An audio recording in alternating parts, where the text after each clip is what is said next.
come in. Oh, okay. What have we got? We have got today we're talking EPA.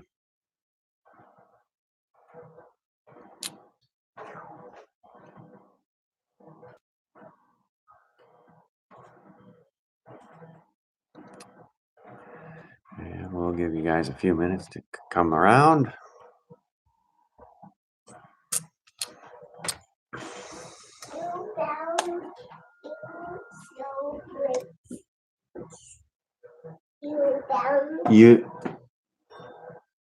When you're talking about what you did, it's I found. Okay, so hand them to me. Now I have 2 snowflakes. No. You can attach them. Okay. Now you have 2 snowflakes.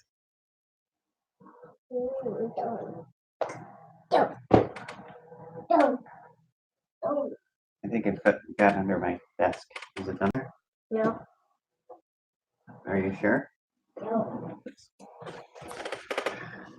Okay.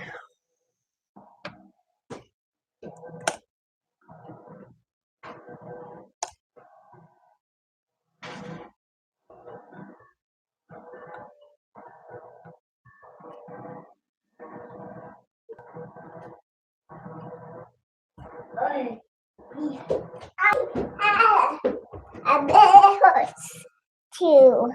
You bet the horse. You found the pieces. Oh, look at that. Horse. Is it a pretty horse? Up. What color is the horse? One. Red.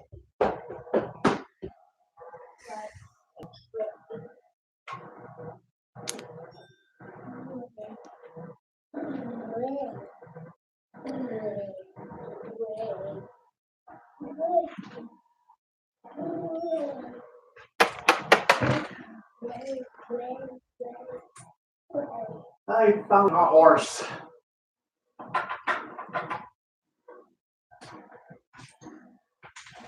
I got 2 wires. I got 2 wires. 2 fires? No. Wires. There shouldn't be fire on a horse. How about snowflakes? No way. No way. No way. How about Harry Potter on?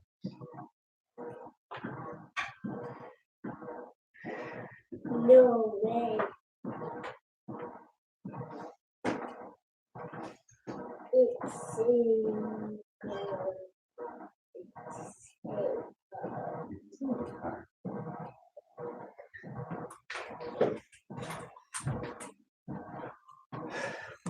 Okay, have people shown up?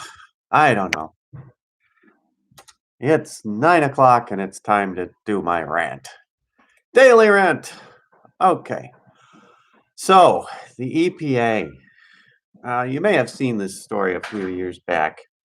In 2015, the headlines read, EPA spill the magnitude of it you can't even describe. The city of Durango and La Plata County have declared a state of emergency after a federal cleanup crew accidentally released mine waste into the water. An estimated 1 million gallons of wastewater spilled out of an abandoned mine area in the southern part of the state, turning the Animas River orange and prompting the EPA to tell locals to avoid it.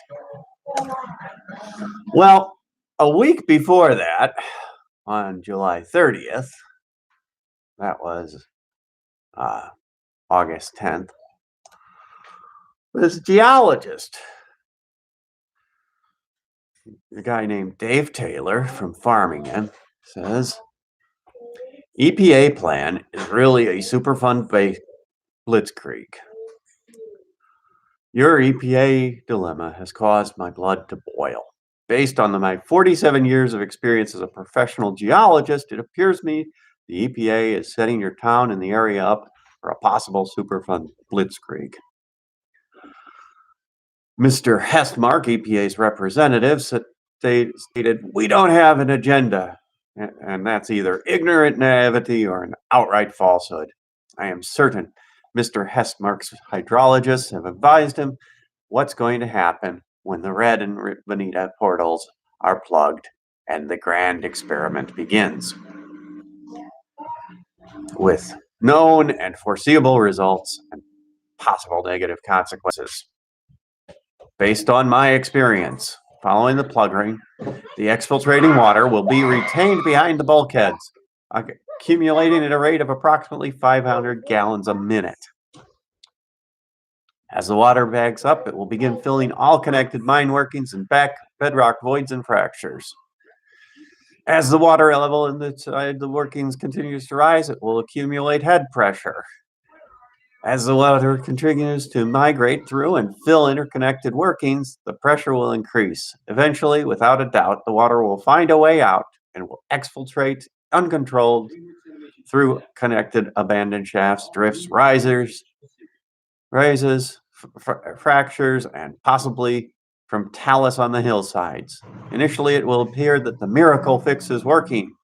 But make no mistake, within 7 to 120 days, all the 500 GPM flow will return to Summit Creek. Contamination may actually increase due to disturbance and flushing action within the workings. The grand experiment will fail, and guess what Mr. Hestmark will say then? Gee, Plan A didn't work, so I guess we have to build a treatment plant at a cost to taxpayers of 100 to 500 million, who knows? Reading between the lines, I believe this has been the EPA's plan all along. The proposed Red and Bonita plugging plan has been their way of getting a foot in the door to justify their hidden agenda for construction of a treatment plant. After all, the EPA needs new big projects to feed the beast and justify their existence. I recommend that anyone who owns a home, property water well, or spring in the Cement Creek drainage take water samples ASAP to protect themselves from groundwater changes that may be caused by the EPA plugging operation.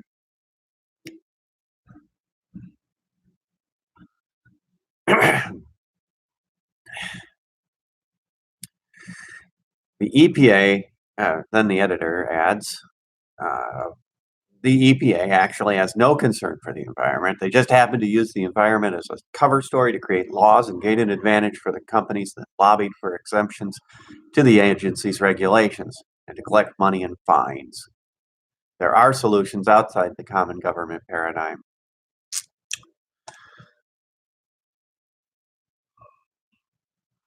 So, killed lots of things. Did exactly the opposite of protecting the public and the environment. And it was known. Well, you throw the drainage through a activated charcoal bed, and 90% of stuff's going to clean up anyway. So,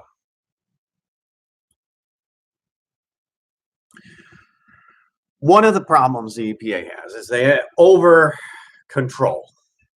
Okay, right now the EPA has slowly ratcheted down pollution standards from cars step by step since the early 70s when they were formed.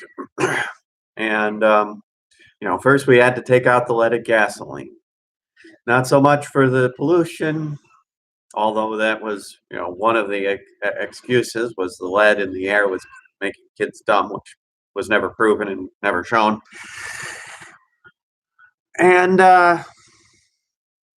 was based on a linear no threshold harm model, which time and again have been shown to be counterfactual.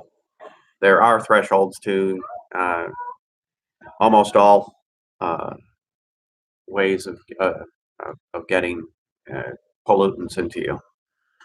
And then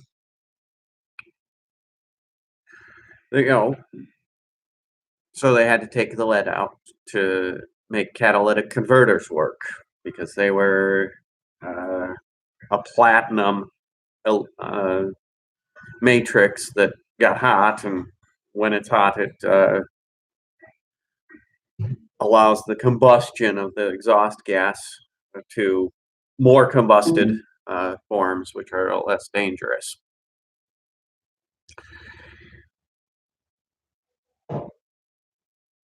Well, once that catalytic converters were in, basically city air pollution had cleaned up.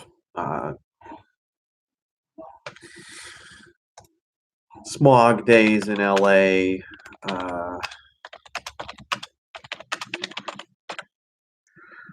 and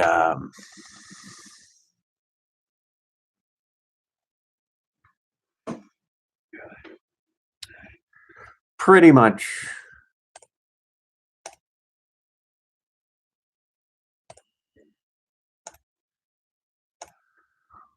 gone by the wayside.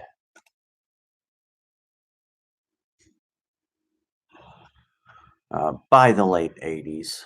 And that was merely because the air had to get cleaned out properly. And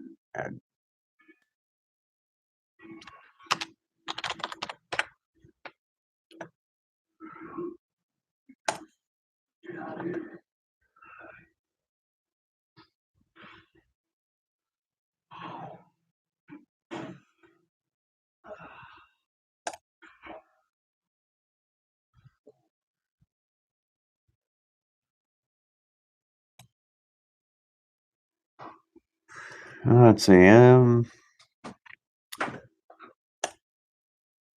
There we go. VOC levels in the air were about 100 parts per billion in the 60s. And when the EPA came in the in 1970, it's down to 137. By the late 80s, it's down to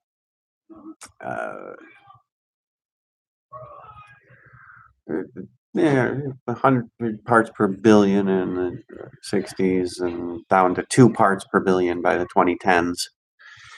So, yeah, there's still ozone issues in LA, but the fine particulates that had really caused problems have gone from 137 million barrels a year in the 60s to 364, and yet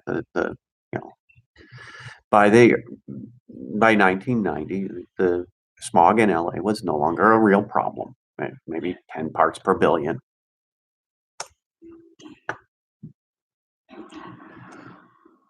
And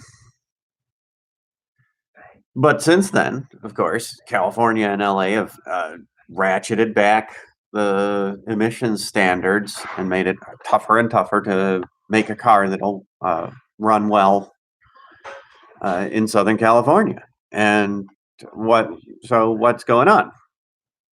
Well, once you start having control over something,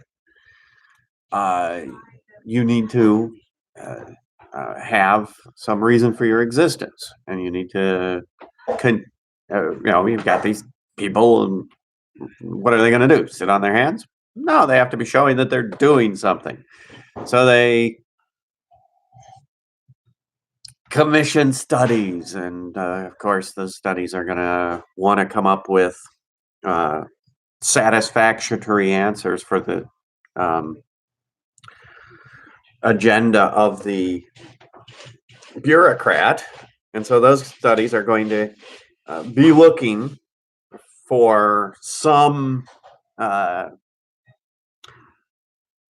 statistically significant effect that they can tell the bureaucrat is being caused by the problem, by the thing the bureaucrat's trying to investigate. And you get the slow regulation creep. Similar things are happening with heavy metals. Lead actual water levels in the EPA standard are a third of what has ever been shown to be harmful. Mercury, similarly, yeah, all these things which were useful things in industry um, have been destroyed by government regulation, the EPA, the NRC, all of these government bodies, the FDA even,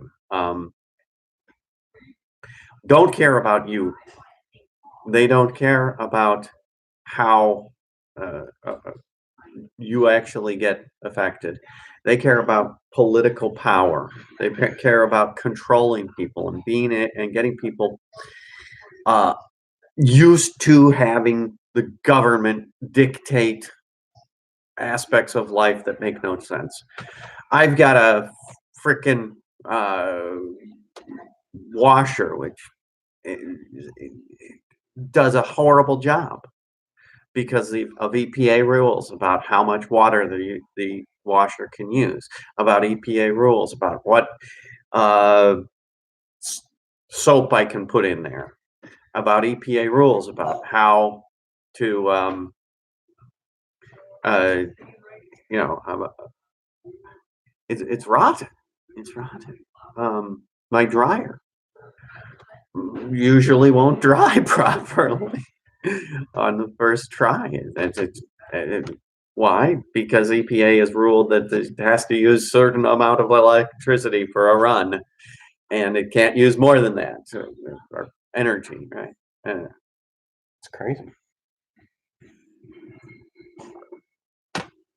So I'm uh, running on a platform abolishing the EPA as one of my things to get rid of. I don't believe that those EPA rules should be just rolled back willy-nilly, but I do believe that we can roll them back to a place instantly that as president, I get to promulgate rules. It's not. It is my job and the job of my people to promulgate those rules, and I think we can meet the actual law guidelines very easily with 1980s rules again, and that would free up a lot of money in the economy, and then we can significantly downsize the EPA to no new rule makers, and have everybody out in the field checking on things. Now, of course, as a libertarian and an anarchist, I believe that we should just remove all the safeties in the lawsuit courts based on policy and protect nobody based on whether the EPA or FDA or anybody says it's okay. That shouldn't be a protection for the companies that they can use. And I believe that, but as a president, there are things I can do right away, like roll back the regulations, and then I can take from there push for the legislative action. So peace and joy to everybody, and that was a bit of a longer rant, but it needed to be laid out.